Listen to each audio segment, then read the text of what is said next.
Welcome back to the show. Today, we are cracking the code on the man, the myth, the legend Warren Buffett. Did you know he started investing when he was just 11 years old? 11.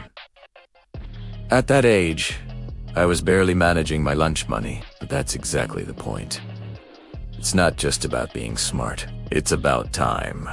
Buffett famously calls compound interest the eighth wonder of the world. If you don't understand it, you lose. If you do, you win big. That leads us straight into our first big takeaway: the magic of compounding. Most people think Buffett's wealth came from some secret get-rich-quick stock, but he actually took 17 years of investing just to hit his first million. His wealth didn't just grow, it exploded as he got older.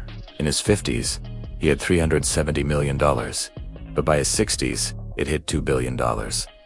Now, in his 90s, he's worth over $100 billion. It's like a snowball rolling down a mountain. He didn't just earn profits, he earned profits on his profits over decades. It's mind-blowing. But there's a katsu. Can't compound if you keep taking the money out.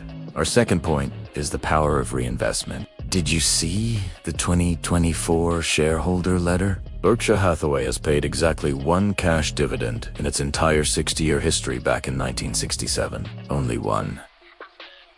That's wild. Buffett even joked in the letter that suggesting that dividend feels like a bad dream now, by keeping every cent and reinvesting it into the business. Berkshire grew so massive that last year alone they paid $26.8 billion.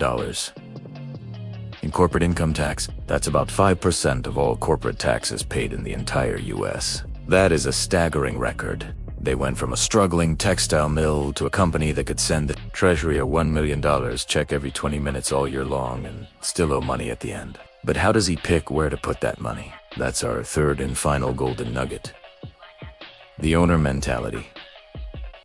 Buffett doesn't trade stocks. He buys businesses. He ignores the daily noise of the market.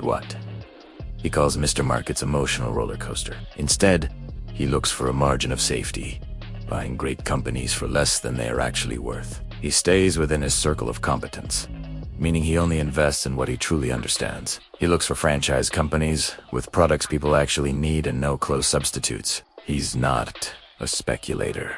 He's an owner who works with management, not against them. It's so simple, yet so hard for most people to do, because it requires extreme discipline and patience. As Buffett says, risk comes from not knowing what you're doing.